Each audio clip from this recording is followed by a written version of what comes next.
Good morning. We've just returned from Detroit, where we celebrated 2017 National Minority Enterprise Development Week with a crowd of 5,000 people at the Cobo Arena. The resurgence of Motor City is a perfect example of the resiliency that has shaped America for generations. I'm proud to stand with President Trump as he leads the ongoing economic revitalization in Detroit and across the nation. We want our companies to hire and grow in America, to raise wages for American workers, and to help rebuild our cities and towns. That way we can all succeed together. Together we will create an environment where more minority-owned businesses grow and thrive. Nationwide, there were 996,246 minority-owned firms with paid employees last year, up 4.9% from the prior year. And these minority-owned businesses produced $1.1 trillion of annual revenue. They employ 8 million people, but only 22% of them have 10 or more employees. So there's plenty of room to grow. But we know that minority entrepreneurs are up to the task.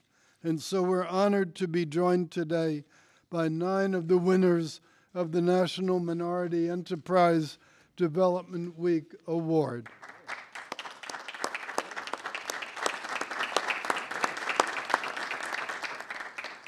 This award is given by the Commerce Department's Minority Business Development Agency. The MED Week Award winners embodied the entrepreneurial spirit that made this country great, and we intend to clear the way for them to innovate and expand even more. By eliminating needless regulations, promoting fair and reciprocal trade, lowering taxes, and increasing the flow of capital, President Trump is restoring the American dream. President Trump's tax plan will make our system simple and fair and help American businesses become even more competitive. Accomplishing these objectives will lead to increased economic growth and, most importantly, better jobs for the American worker.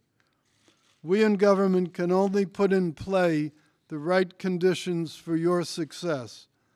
Entrepreneurs like these must carry the ball across the goal line. With their help, we will continue to restore the American economy, and we look forward to partnering with you in those efforts. It is now my great honor to introduce the President of the United States, Donald J. Trump. Thank you, Wilbur. Thank you very much. Thank you. Well, thank you very much. And Wilbur mentioned a couple of words: reciprocal trade.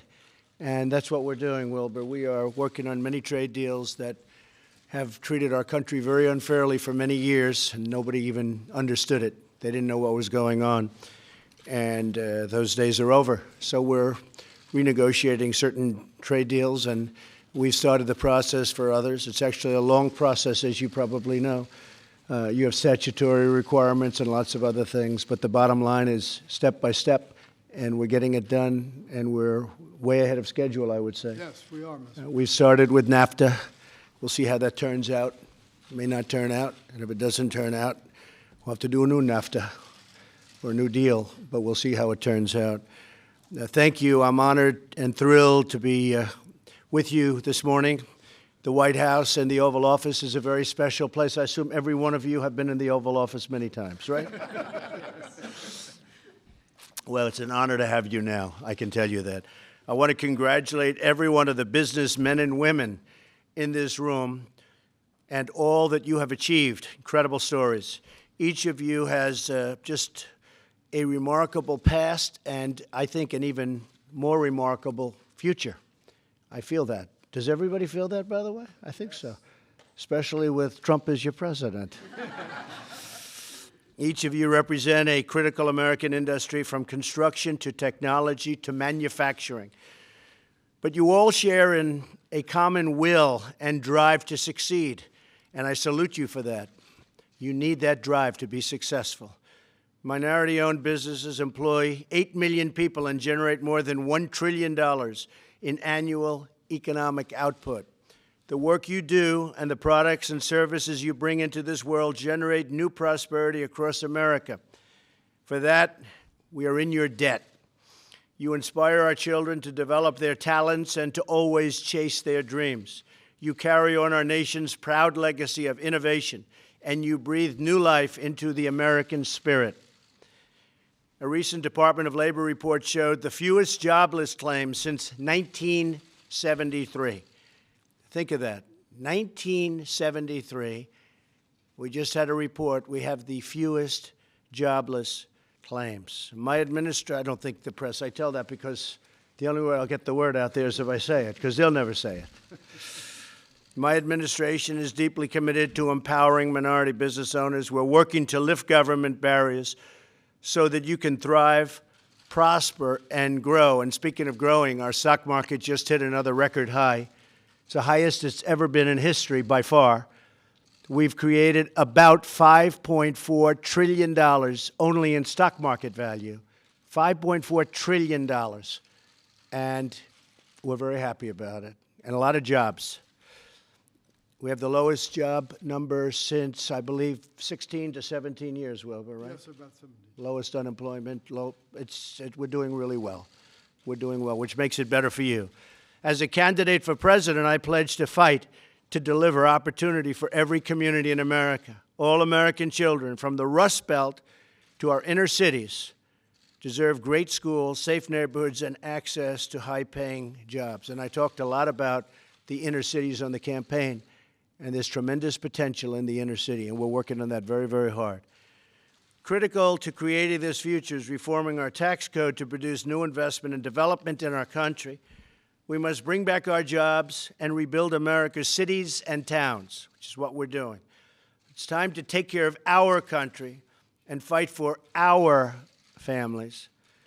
At the center of our America First agenda is our commitment to ensure every child in America has a future of security and a future of hope. We are one of the highest taxed nations in the world, anywhere in the world, one of the highest taxed, costing us millions of jobs and trillions of dollars. Our tax cuts will restore America's competitive edge and lower the crushing tax burden on the American people. It's also going to bring back, if we get this passed, which I really believe we will, I think we have to as a country, it's going to bring back, I would say, $4 trillion back into this country, which right now cannot come back. It's being spent in other countries. Money that wants to come back into the United States cannot come back, but under our plan, that money will flow back in. It'll be very quick, and it'll be very easy, and it's a lot of money. Nobody even knows the amount. It was $2.5 trillion a few years ago, so I would say now it's got to be close to $4 trillion or maybe above that number. We'll find out soon because it's going to come back very, very rapidly. Under our plan, more than 30 million Americans who own small businesses will get a 40% cut to their top marginal tax rate. This will be the lowest rate in more than 80 years. So this will be the lowest rate you have in more than 80 years. That's 1931 is the last time there was a rate this low. We're going to massively reduce the corporate tax so that companies stay in America, move to America, and hire right here in America. In other words, they stay in America and they don't fire their workers. That's what we're about. Our plan can be summarized in 3 simple words: jobs, jobs, jobs. The award-winning business leaders here today represent the best of America and our determination to succeed and to grow. Together, we're going to ensure that more American citizens can unlock their potential, of which they have tremendous potential, provide for their families, and live out the American dream. Again, congratulations to all of the awardees. It's a tremendous achievement, a really tremendous achievement. I have great respect for you. And thank you, God bless you, and God bless America. Thank you very much. Thank you very much, everybody.